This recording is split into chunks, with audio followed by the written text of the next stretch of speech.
2 रुपयाचा, 3 रुपयाचा विमा, 5 रुपयाचा विमा, 52 रुपयाचा विमा, 45 रुपये हे पीक विमा देत आहे. गंमत चालवली काय शेतकऱ्याची की थट्टा करताय? थोडी तरी सरकार म्हणून काय वाटतं की नाही तुम्हाला? आणि हे जे सगळं चाललंय काय गंमत चालली आहे का शेतकऱ्यांची? थट्टा करताय महाराष्ट्रातल्या बळीराजांची. पूर्णतः उद्ध्वस्त होत असताना तुम्हाला थोडी याची कल्पना येत नाही. हे निश्चितपणे या ठिकाणी अध्यक्ष महोदय विधान सांगावं लागतं. एवढी मुजोरी करतात पीक विमा कंपन्या, शेतकऱ्याशी उद्धटपणे बोलतात. तुम्ही आमच्या मालक नाही. काय करणार शेतकरी? कशाला पाठ थोपटून घेताय फुकटाची? देणं होत नसेल तर कशाला बोलायचं? केवळ घोषणा घोषणा घोषणा. घोषणाच्या पलीकडे त्या शेतकऱ्याच्या पदरात काहीच पडत असेल तर तुमच्याकडे शेतकरी कोणत्या दिशेने बघणार आहे, कोणत्या विचाराने बघणार आहे याचा विचार करण्याची आवश्यकता आली. अध्यक्ष महोदय, माननीय अध्यक्ष महोदय, गेल्या अनेक दिवसामध्ये आपण पाहिलंय की या वर्षीचा हंगाम कधी दुष्काळ तर कधी अवकाळी पावसामुळे, गारपिटीमुळे महाराष्ट्रातील शेतकऱ्यांचं प्रचंड नुकसान झालं. हजारो लाखो हेक्टर जमीन ही पूर्णतः शेती उद्ध्वस्त झाली. दुष्काळ आहे, अवेळी पाऊस, अवकाळी पाऊस, गारपीट आणि या सगळ्या परिस्थितीमध्ये आज शेतकरी अधिवेशन सुरू असताना शासनाच्या निर्णयाकडे भरपूर देईल या निर्णय म्हणून पूर्णतः लक्ष लावून बसले. अध्यक्ष महोदय, खर तर या सर्व प्रश्नांना घेऊन आज या सभागृहामध्ये चर्चेसाठी जरी अल्पकालीन चर्चा असली तरी सर्व मोठ्या प्रमाणात या सभागृहामध्ये चर्चा व्हावी आणि शेतकऱ्यांना न्याय मिळावा अशी भूमिका आज या माध्यमातून मांडण्याची आवश्यकता. अध्यक्ष महोदय, दुष्काळ, अवकाळी पाऊस, गारपीट, पीक विमा अशा सर्व संकटामध्ये सापडलेल्या शेतकऱ्यांच्या व्यथा सरकार आणि सदनातील सदस्यांच्या या ठिकाणी निदर्शनास आणून देण्याची आवश्यकता आहे. मला अपेक्षा आहे अध्यक्ष महोदय, हे सरकार या सर्व संवेदनशीलपणे या सर्व परिस्थितीचा विचार करून शेतकऱ्याच्या पदरात काही पाडेल, देईल अशी अपेक्षा आहे. अध्यक्ष महोदय, देशामध्ये सर्व राज्यामध्ये दुष्काळाच्या व्यवस्थापनासाठी केंद्र सरकारने 2016 मध्ये एक दुष्काळ व्यवस्थापन संहिता आणली आणि या संहितेनुसार अध्यक्ष महोदय, या संहितेतील नमूद केलेल्या तरतुदीनुसार दुष्काळ घोषित करणं आणि त्या संदर्भात मदत करणं तरतुदी विहित केलेल्या आहेत. परंतु या तरतुदीनुसार कारवाई करणं हे राज्य सरकारला बंधनकारक असताना सुद्धा काही गफलती राज्य सरकारच्या झालेल्या आहेत. त्या नक्कीच निदर्शनास आणून देण्याची आवश्यकता आहे. आपल्याला माहित आहे की 7 ऑक्टोबर 2017च्या शासन निर्णयानुसार दुष्काळ घोषित करण्यासाठी त्या खात्यात आपण माननीय मुख्यमंत्री, आताचे उपमुख्यमंत्री महोदय त्यावेळेस मुख्यमंत्री होते, कार्यपद्धती त्यावेळेस निश्चित केली गेली होती आणि 28 जून 2018 ला सुद्धा शासन निर्णयानुसार कार्यपद्धतीमध्ये काही सुधारणा केली गेली. दुष्काळी परिस्थितीचा अंदाज घेऊन आपण त्याचे मूल्यांकन करण्यासाठी पर्जन्यमानाशी निगडीत निर्देशांक असेल, वनस्पतीशी किंवा पिकाशी निगडीत निर्देशांक असेल, लागवडीखालील क्षेत्र आणि मृदा आर्द्रता जे आहे निर्देशांक ते सुद्धा आहे, जलविषयक निर्देशांक आहे, असे 5 निर्देशांक या ठिकाणी अध्यक्ष महोदय वापरले जातात. आणि म्हणून रिमोट सेन्सिंग ऍप्लिकेशन सेंटर जे मार्फत निकषावर आधारित सॅटेलाइट मार्फत निकषाची आपण तपासणी करतो आणि 10% गावामध्ये रॅन्डम पद्धतीने पीक कापणीचा प्रयोग करतो. या संदर्भात अध्यक्ष महोदय, महसूल कृषी आयुक्ताकडून सुद्धा आपण शासनाकडे अहवाल सादर केला जातो. अध्यक्ष महोदय, राज्यात जून जुलै महिना हा पूर्णतः पावसाचा मोठा खंड पडलेला आपण सगळ्या महाराष्ट्राने पाहिला आणि त्यामुळे नद्या, नाले, विहिरी, तलाव सर्वतः कोरडे होते आणि जुलैपर्यंत कुठलाही हा मोठा खंड आपल्याला सगळ्यांना दिसला. राज्यात दुष्काळ जाहीर करण्यासाठी आम्ही 24 ऑगस्ट 2023 रोजी मुख्यमंत्री, उपमुख्यमंत्री आणि संबंधित मंत्र्यांना पत्र दिलं. त्यानंतर वेळोवेळी सरकारला जागे करण्यासाठी सुद्धा प्रेसच्या माध्यमातून अध्यक्ष महोदय ही वस्तुस्थिती मांडली, परंतु या हे सरकारने त्याचं उत्तरही दिलं नाही. अनेक मंत्र्यांनी आणि मुख्यमंत्र्यांनी, मला उपमुख्यमंत्र्यांचं एक पत्राचं उत्तर आलं तेवढं, पण बाकीच्या संदर्भात कुठलेही उत्तर आले नाही. आणि त्या संदर्भात 24 ऑगस्ट 23च्या हे सगळे पत्र दिल्यानंतर सुद्धा पत्रकार परिषदा घेऊन सुद्धा हे सरकार मला वाटतं की त्यावेळेस उत्तर देण्यासाठी तयार नव्हते, कारण फोडाफोडीच्या राजकारणामध्ये त्यावेळेस सर्व हे सरकार व्यस्त होते. मला वाटतं 75% ज्यावेळेस कमी पाऊस पडतो आणि सरकारने ट्रिगर 1 मध्ये 194 तालुके दाखवले असताना केवळ 40 तालुकेच आपण दुष्काळग्रस्त घोषित केला. म्हणजे ट्रिगर 1 मध्ये 194 तालुके असताना आणि त्यावेळेस सरकारने केवळ हे 40 तालुके घोषित करत असताना MRSAC आणि महामदत या संगणक प्रणालीचा आधार घेतो. अध्यक्ष महोदय, आम्ही त्याला विरोध केला होता की MRSAC वर विश्वास ठेवण्यापेक्षा तुम्हाला राज्यातली वस्तुनिष्ठ परिस्थिती किंवा शेतकऱ्यातील डोळ्यातील अश्रू दिसत नाही का, अशी मागणी, अशी परिस्थिती आम्ही सरकारच्या निदर्शनास आणली. आणि या सरकारच्या निर्णयाविरुद्ध झोड उठवल्यानंतर मात्र त्यांनी 1021 मंडळात दुष्काळ सदृश्य परिस्थिती घोषित केली. अध्यक्ष महोदय, या खात्याचे मदत पुनर्वसन मंत्री कदाचित आहेत, मला ते आहेत की नाही माहित नाही, आपल्याकडे उत्तर देणारा तुम्ही आहात. अध्यक्ष महोदय, ज्या वेळेस या निकषामध्ये अपुरा पाऊस पडतो, मोठा पावसामध्ये खंड पडतो, त्यावेळेस जर आपण उपसमितीची बैठक घेऊन हा प्रस्ताव केंद्राकडे गेला असता कर्नाटकाच्या धर्तीवर, तर आज राज्याला ही जे 1021 मंडळ दुष्काळ सदृश्य म्हणून दाखवावी लागली नसती. याला जो विलंब झाला आणि त्यातून केंद्राच्या मदतीशिवाय 40 तालुके सोडून 1021 मंडळात आज ती परिस्थिती निर्माण झाली. आपण म्हणाल की राज्याच्या तिजोरीतून आपण पैसे देतो, पण NDRFच्या निकषामध्ये हे सगळे बसवता आले असते, तुम्ही त्याला निधी उपलब्ध करून देता आला असता. केवळ तुम्ही GR काढत राहिलेत. पहिला GR काढला, त्यामध्ये आपण सांगितलं की या GR नुसार काही 24 तालुक्यामध्ये गंभीर परिस्थिती, 16 तालुक्यामध्ये मध्यम आणि एकूण 40 तालुक्यामध्ये. दुसरा GR आपण काढला, त्यामध्ये दुष्काळ सदृश्य परिस्थिती आपण दाखवली. आणि त्यामुळं हे दोनही GR केवळ, अध्यक्ष महोदय, या GRचा फायदा, एक GR मध्ये 40 तालुके बसतील, पण दुसऱ्या GR नुसार ती जी मदत आहे दुष्काळ सदृश्याची, तेवढीच मदत शेतकऱ्याला मिळणार आहे. नगदी रूपाने सरकारच्या तिजोरीतून पैसे द्यावं लागेल. ती घोषणा 1041 मंडळ जी आहेत ती सरकारने केली पाहिजेत, अशी मागणी सुद्धा सरकारकडे आमची असणार आहे. अध्यक्ष महोदय, विशेषतः या ठिकाणी सांगितलं पाहिजे अध्यक्ष महोदय की 30 ऑक्टोबर 2023 ला 40 तालुक्याचा आपण GR काढून घोषणा केली. 9 नोव्हेंबरला 23 रोजी मंत्रिमंडळ उपसमितीची बैठक पार पडली. 10 नोव्हेंबरला 1021 मंडळाच्या आपण दुष्काळ सदृश्य परिस्थितीची घोषणा केली. खर तर हे आम्ही वारंवार आवाज उठवला महाराष्ट्रामध्ये, म्हणून या सरकारला जाग आली आणि दुष्काळाची घोषणा केल्यानंतर या संपूर्ण आमच्या दबावामुळे दुष्काळाची घोषणा केल्यानंतर अध्यक्ष महोदय, NDRF मधून मदत मागण्यासाठी शासनाने 2690 कोटीचा प्रस्ताव केंद्राकडे पाठवला.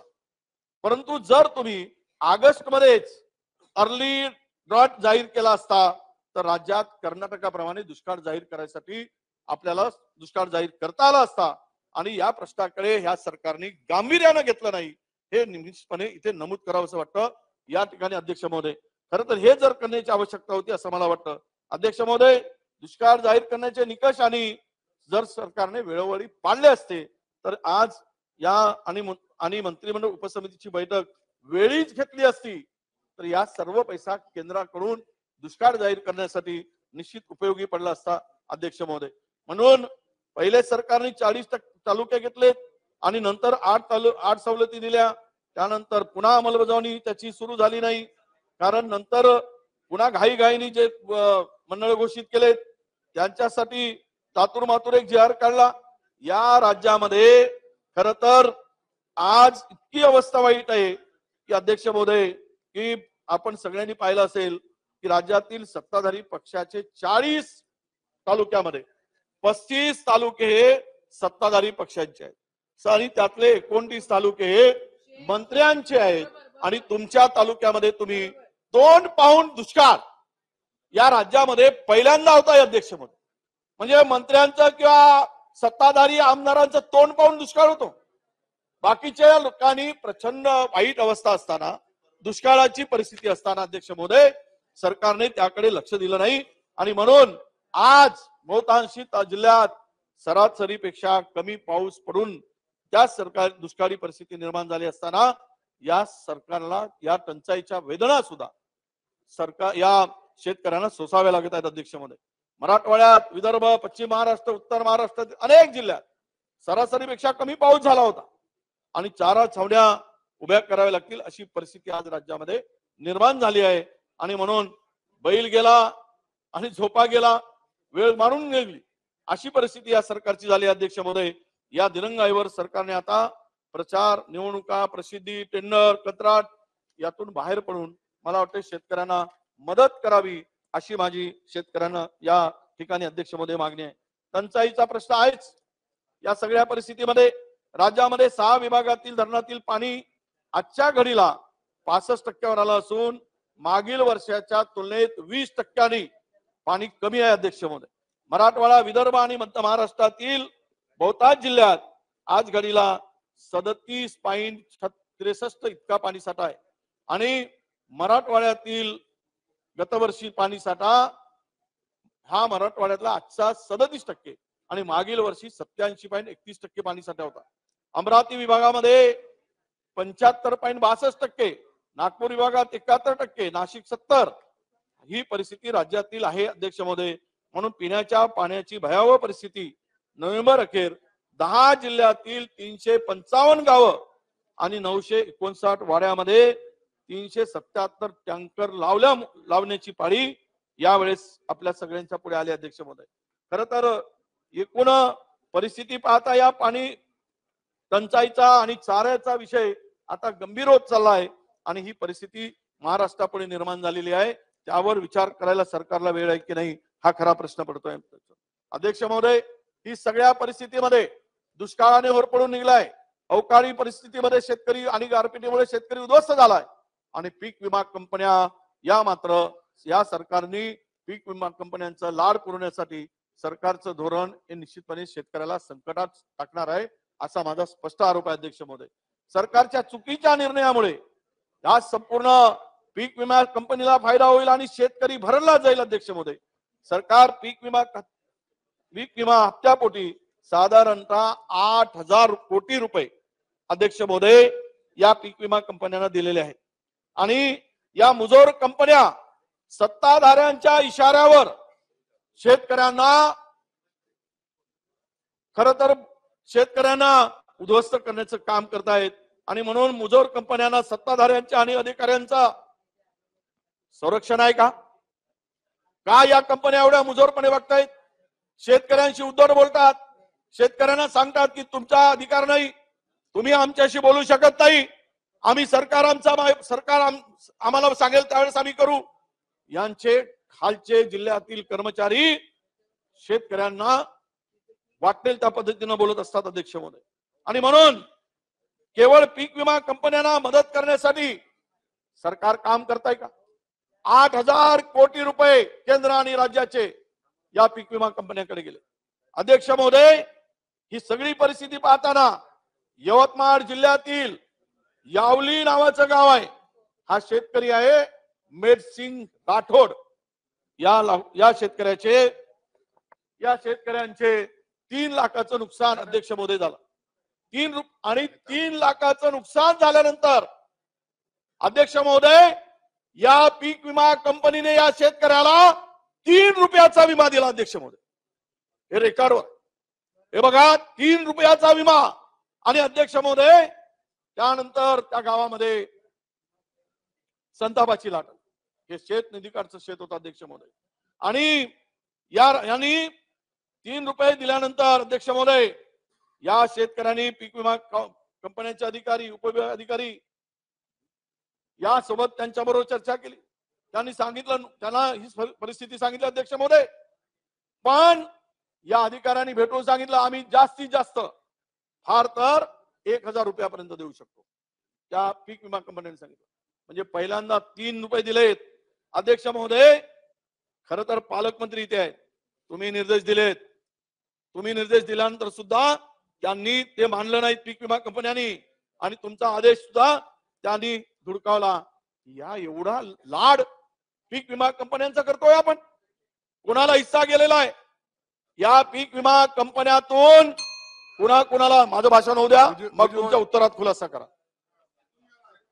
नाही, माझं भाषण पूर्ण झाल्यावर, माझे विचार मांडल्यावर तुम्ही असं बोलू शकता. अध्यक्ष महोदय, मला त्यांनी उत्तर द्यायचं आहे. मंत्र्यांनी उत्तर द्यायचं असते. त्यांनी काय असेल चुकीचं तर ते उत्तरामध्ये खोडून काढा. मी शेतकऱ्याच्या नावासह सांगितलंय. नाही अध्यक्ष महोदय, या ठिकाणी आपल्याला माहित असेल, विरोधी पक्षनेते तुम्हाला ते सहकार्य करण्याच्या भूमिकेतून बोलले. तुम्ही अध्यक्ष महोदय, राठोड नावाचा दुसरा शेतकरी आहे, यांच्या समाजाचा शेतकरी. मी नाव नाही घेतलं. अध्यक्ष महोदय, सन्माननीय विरोधी पक्ष नेत्यांनी चुकीचं राहू नये अध्यक्ष महोदय. म्हणून अध्यक्ष महोदय, 3 रुपये संबंधित शेतकऱ्याला एका पिकाचं उडदचं 3 रुपये दिले, परंतु त्याला 1000 रुपये त्याच्या खात्यामध्ये त्या शेतकऱ्याच्या सरकारने पीक विमा दिलेला आहे. अध्यक्ष महोदय, काय हे चुकीचं सांगताय? असा माईक बंद करून बोला. नाही, हे चुकीचं आहे. बोला. ही पद्धत अध्यक्ष महोदय. चला तुम्ही आता त्यांना बोलू द्या. त्यांना डिस्टर्ब करू नका. बोलू द्या त्यांना. बोलू द्या. अरे त्यांना डिस्टर्ब नका करू. बोलू द्या. बसा. अरे तुम्हाला काय माहित, या मेटसिंग नावाचा पोरगा, या शेतकऱ्याचा पोरगा ऍडमिट होता. 3 लाखाचं नुकसान झालं शेतीचे पूर्ण. 3 रुपयाचा विमा पाहिल्यानंतर त्या पोराचा जीव गेला, दवाखान्यात तो गेला. शेतकऱ्याचं पोरगा मेला, आणि तुम्ही वरून तोंड करून वरत बोलताय 2 रुपयाचा, 3 रुपयाचा विमा, 5 रुपयाचा विमा, 52 रुपयाचा विमा, 45 रुपये हे पीक विमा देत आहे. गंमत चालवली काय शेतकऱ्याची, की थट्टा करताय? थोडी तरी सरकार म्हणून काय वाटतं की नाही तुम्हाला? आणि वरून बोलताय तुम्ही. अध्यक्ष महोदय, राठोड, हे खरं सांगतो तुम्हाला, हे एकतर गंमत अशी जी राठोड नावाचा एक शेतकरी 52 रुपयाचा पीक विमा मिळाला म्हणून 52 रुपयाचा पीक विमा मिळाला म्हणून पोलिसांच्याकडे संरक्षण मागितलं. एवढे पैसे आता मी सांभाळू, याला मला संरक्षणात द्या. माझे पैसे 52 रुपये पीक विमा मला मिळेल तर माझ्या घरावर डाका पडेल, चोरून घेऊन जातील. एवढी रक्कम सांभाळायची कशी? अरे काय थट्टा चालली आहे सरकारची, किती टिंगलटवाळी चालली आहे सरकारची. सरकार म्हणून 52 रुपयाचा देत आहे. तुम्ही घोषित केला होता 1000 रुपयाच्या कमी मिळणार नाही, कुठलीही मदत 1000 रुपयाच्या कमी मिळणार नाही. मिळाले की नाही सांगा तुम्ही याचं उत्तर. जर नाही दिलं असेल, 52 रुपयाचा पुरावा मी देतो. आणि जर दिले असतील 45 रुपये, 52 रुपये, 35 रुपये, 2 रुपये, 3 रुपये, आणि हे जे सगळं चाललंय, काय गंमत चालली आहे का शेतकऱ्यांची? थट्टा करताय महाराष्ट्रातल्या बळीराजांची. पूर्णतः उद्ध्वस्त होत असताना तुम्हाला थोडी याची कल्पना येत नाही. हे निश्चितपणे या ठिकाणी अध्यक्ष महोदय खेदानं सांगावं लागतं. खरं तर या कंपन्यांमध्ये काय काय अध्यक्ष महोदय झालं, खुली तर चर्चा आहे. सरकारला कंपन्यांच्याकडून वाटा मिळालेला, कोण कोण वाटेकरी आहेत त्यातले, किती टक्क्याचे वाटेकरी कोण आहेत हे सरकारने सांगितलं पाहिजे ना. एवढी मुजोरी करतात पीक विमा कंपन्या, शेतकऱ्याशी उद्धटपणे बोलतात. तुम्ही आमच्या मालक नाही. काय करणार शेतकरी? द्राक्षाच्या बागामध्ये मी बघायला गेलो, त्या बघत असताना त्या शेतकऱ्यांनी जी व्यथा सांगितली, बांधावर यायला तयार नाही. पैसे दिल्याशिवाय, पैसे घेतल्याशिवाय तो पीक विम्याचा अधिकारी बांधावर पाय ठेवत नाही. हे कशाचं लक्षण आहे? कशासाठी 1 रुपया पीक विमा काढला? 1 रुपया कायचं काढला? 1 रुपयात पीक विमा. 8000 रुपये, कोटी रुपये त्या पीक विमा कंपन्याला दिले. एका जिल्ह्याला पीक विमा मिळाला म्हणजे महाराष्ट्राला मिळाला. एवढं त्या एका मराठवाड्यातल्या सर्वात जास्त पीक विमा एका जिल्ह्यात. एका जिल्ह्याला. ते तिथे पेरलं नाही पेरलं, तिथे कुठे दिलं. मग महाराष्ट्र कुठे आहे तुमच्या लेखी? महाराष्ट्रातल्या शेतकऱ्याला का मिळत नाही, हा खरा प्रश्न अध्यक्ष महोदय. म्हणून आपल्याला या ठिकाणी सांगितलं पाहिजे की यवतमाळ जिल्ह्यातील वणी तालुक्यातील येनक येथे 5 सप्टेंबर 2023 रोजी मुजोर सर्वेक्षक अभिषेक पतंगे यांनी शेतकरी राजेश गारघाटे यांच्या शेतातील नुकसानीचे संरक्षण करण्यासाठी त्या शेतकऱ्यांनी एफिडेव्हिट करून अधिकाऱ्यांना दिलं. 1000 रुपयाची मागणी केली. रिलायन्स जनरल इन्शुरन्स कंपनीचा तो अधिकारी आहे. 1000 रुपयाची मागणी केली आणि तरच त्याला तुम्हाला पीक विमा देतो म्हणून सांगितलं. हे 25% पीक विमा अग्रिमचा गाजावाजा सरकारने केला, परंतु प्रत्यक्षात किती शेतकऱ्यांना मदत पोहोचली हा सुद्धा एक संशोधनाचा विषय अध्यक्ष महोदय. आणि या ठिकाणी मला निश्चितपणे दुःख वाटते सगळ्या परिस्थितीचा की शेतकरी मरत असताना त्यांच्या टाळूवरील लोणी खाण्याचं काम या विमा कंपन्या, आणि जर तुम्ही तुमचा सरकार म्हणून करत असेल तर हे अत्यंत दुर्दैव आहे. हे फार व्यथा शेतकऱ्यांच्या तुम्ही समजून घेत नाही याचा त्याचा अर्थ होतो अध्यक्ष महोदय. हे खरं पाहिजे तर अवयव विकायला शेतकरी काढतो. अवयव विकायला दर ठरवतो, किडनीचे दर ठरवतो त्याच्या अवयवाचे, आणि हे सगळं करण्यासाठी मंत्रालयामध्ये मागणी करायला जातो की आम्हाला विक्रीची परवानगी द्या म्हणून. महाराष्ट्राच्या इतिहासामध्ये कधी शेतकऱ्यांच्या संदर्भात शेतकऱ्यांनी अवयव विकायला काढल्याची परिस्थिती आतापर्यंत नाही अध्यक्ष महोदय.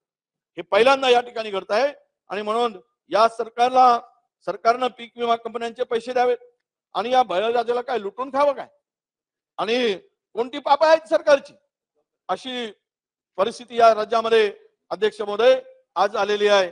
या पीक विमा कंपन्यांचे सरकार एवढे लाड का करतंय? पीक विमा कंपन्यांना साठे लोटे कोणाकोणाचे आहेत, पाणी कुठं मुरतंय हे सुद्धा या ठिकाणी सांगण्याची आवश्यकता अध्यक्ष महोदय.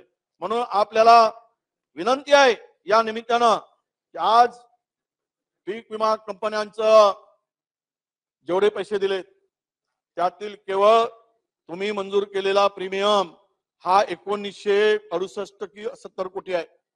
8000 मधून म्हणजे 6000 कोटी रुपयाचा पीक विमा कंपन्यांना फायदा होणार आहे. 25%च परतावा शेतकऱ्याला मिळेल.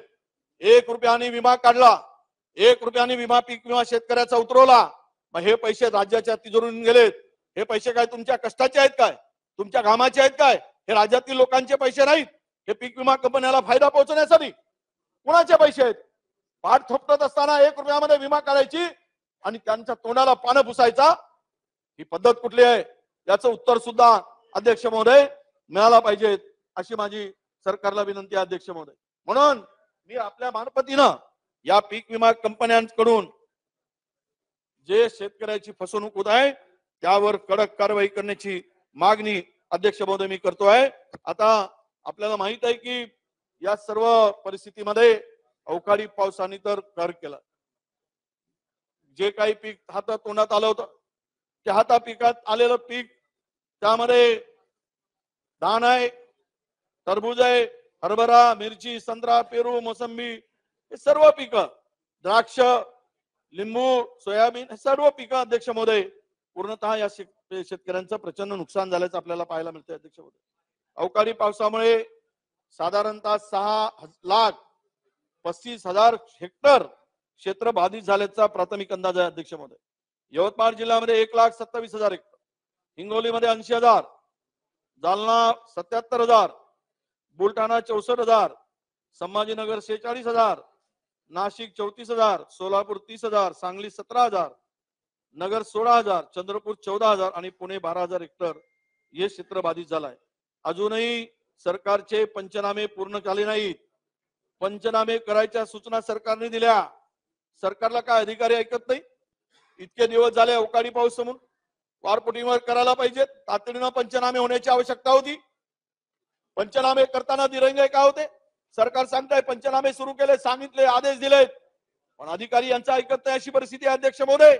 आणि या संपूर्ण परिस्थितीमध्ये शेतकऱ्यांनी तर आपला या सगळ्याला वैतागून मी सांगितलं अवयव विकण्यासाठी काढलेत, तरी या सरकारला काही लाज वाटत नाही अशी परिस्थिती या राज्यामध्ये आज निर्माण झाली अध्यक्ष महोदय.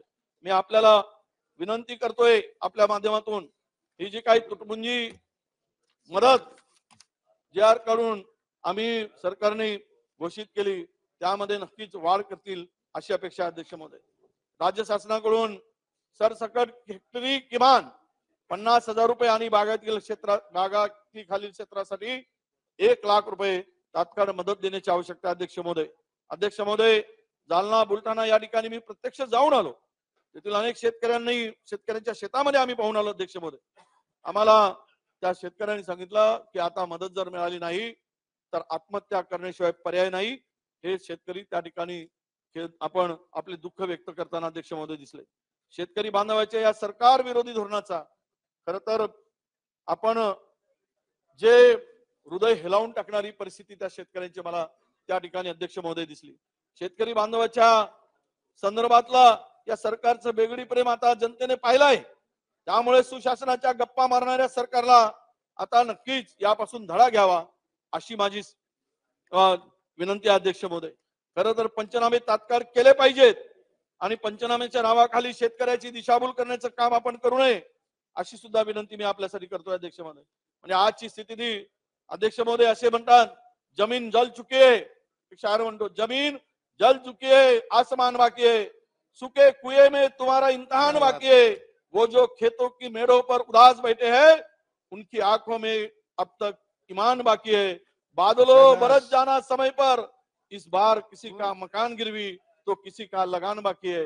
ही परिस्थिती राज्यातील शेतकऱ्यांची अध्यक्ष महोदय. अध्यक्ष महोदय, या सरकारची मदत करण्याची भावना एक उदाहरण म्हणून पुणे जिल्ह्यातील परिस्थिती सांगतो अध्यक्ष महोदय.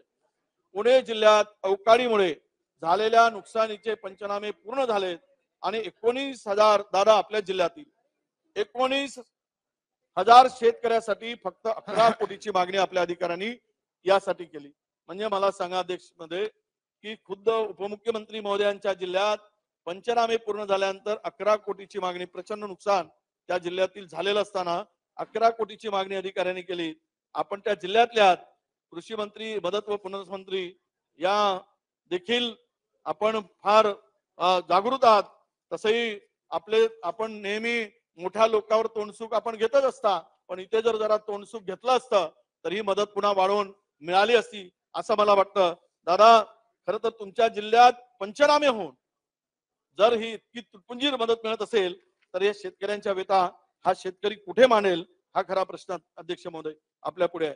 म्हणून आपल्याला विनंती आहे की आज अवकाळी परिस्थिती, अवयव विक्रीची परिस्थिती या शेतकऱ्यावर का अवकाळीमध्ये आली याचाही विचार सरकारने करावा अशी माझी विनंती आहे अध्यक्ष महोदय. शेतकऱ्यांच्या आत्महत्यासाठी ही सगळी परिस्थिती कारणीभूत झाली. म्हणून राज्य हे आता शेतकऱ्यांच्या आत्महत्येचं हब झालं अशी परिस्थिती झाली अध्यक्ष महोदय. मराठवाड्यात गेल्या काही वर्षामध्ये 10,000 पेक्षा अधिक शेतकऱ्यांनी आत्महत्या केली अध्यक्ष महोदय. या ताज्या आकडेवारीनुसार राज्यामध्ये 80% शेतकऱ्यांचे शेतमजुराचे दरमहा कौटुंबिक उत्पन्न 10,000 रुपयापेक्षा कमी आहे. ही मराठवाड्यातील स्थिती अध्यक्ष महोदय. देशातील जवळपास 37% शेतकरी आत्महत्या करतात आणि त्यातील महाराष्ट्र म्हणजे 37% शेतकऱ्यांच्या आत्महत्या हे महाराष्ट्रामध्ये होतात. ही एक अत्यंत लाजिरवाणी आणि खेदाची गोष्ट अध्यक्ष महोदय. 1 जुलै 2022 ते 31 जुलै 2023 या 11 महिन्याच्या कालावधीमध्ये राज्यात सुमारे 3,000 शेतकऱ्यांनी पेक्षा अधिक शेतकऱ्यांनी आत्महत्या केल्या अध्यक्ष महोदय. या सरकारच्या काळात 1 जानेवारी 2023 ते नोव्हेंबर 2023 अखेरपर्यंत 1,500 शेतकऱ्यांनी आत्महत्या केल्याची शासकीय माहिती अध्यक्ष महोदय आमच्याकडे उपलब्ध आहे. महाराष्ट्रात दररोज 7 शेतकरी आत्महत्या करतोय. रोज 7 शेतकरी जर आत्महत्या करत असेल तर मराठवाड्यातील 3 शेतकरी दररोज आत्महत्या करतांचा आकडा नक्कीच दुःखदायक आहे. यामध्ये कृषी मंत्री बीड यांच्या जिल्ह्याचा सुद्धा नक्कीच मोठा यामध्ये सर्वाधिक आत्महत्या होताना दिसत आहेत अध्यक्ष महोदय. म्हणून आपल्याला विनंती आहे आपल्या मार्फतीनं ही सगळी परिस्थिती थांबवायची असेल तर या सगळ्या परिस्थितीमध्ये जे निर्णय शासनाचे जे निर्णय घेतलेत अत्यंत चुकीचे निर्णय अध्यक्ष महोदय घेतले. म्हणजे कांदा निर्यात बंदीचा फटका बसला, कांदा उत्पादक शेतकरी उद्ध्वस्त झाला. धान उत्पादक शेतकऱ्यांना तुम्ही तांदळावर 20% निर्यात लावली, त्यामुळे तो शेतकरी उद्ध्वस्त झाला. आणि संत्र्यावर तर आजची परिस्थिती अशी झाली, बंदीच घातली. बांगलादेशात जात होता तिथे बंदी आली, त्या सरकारने तिकडे बंदी घातली. त्यामुळे संत्रा उत्पादक शेतकरी सुद्धा आता उद्ध्वस्त झाला अध्यक्ष महोदय. सुमारे 1.5 लाख हेक्टरवर संत्रा लागवड होते अध्यक्ष महोदय महाराष्ट्रामध्ये, आणि 5 लाख टन संत्र्याचं उत्पादन होत आहे. विदर्भात संत्र्याखाली 1 लाख हेक्टर साधारणतः क्षेत्र आहे.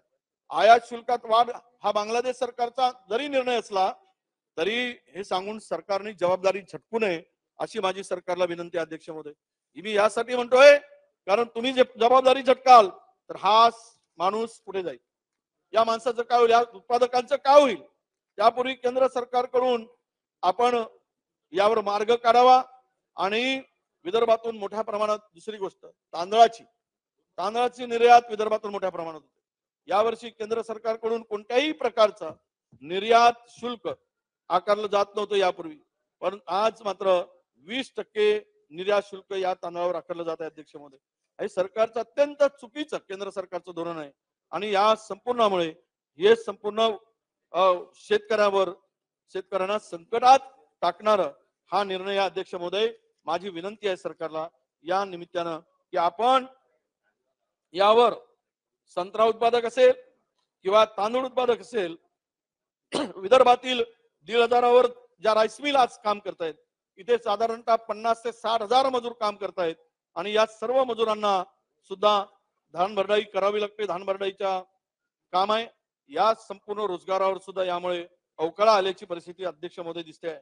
यातून तांदळाची निर्यात थांबल्यामुळे राईस मिलचे तब्बल 200 कोटी रुपयाचे नुकसान राईस मिल धारकांचे झाले आहेत अध्यक्ष महोदय. ऑगस्ट महिन्यामध्ये देवेंद्रजी आपण फडणवीस साहेब यांनी केंद्र सरकारला 2 लाख मेट्रिक टन कांदा 2,410 रुपये प्रति मेट्रिक टन प्रमाणे खरेदी करायसाठी त्यावेळेस परवानगी आणली. किती कांदा खरेदी झाला कुठेही माहित नाही. आज पुन्हा पावसाळी कांदा आला, इथे निर्यात बंदी आणली. आज सुरू झाल्याची माहिती आम्हाला मिळाली, पण सर्व शेतकरी ज्यांना जो दर मिळते आहे 8 दिवसापूर्वी 4,000 रुपयाचा दर आज मात्र 1,000 रुपयावर आला, 1,200 रुपयावर आला. ही शेतकऱ्यांची लूट या संदर्भात होताना दिसते अध्यक्ष महोदय.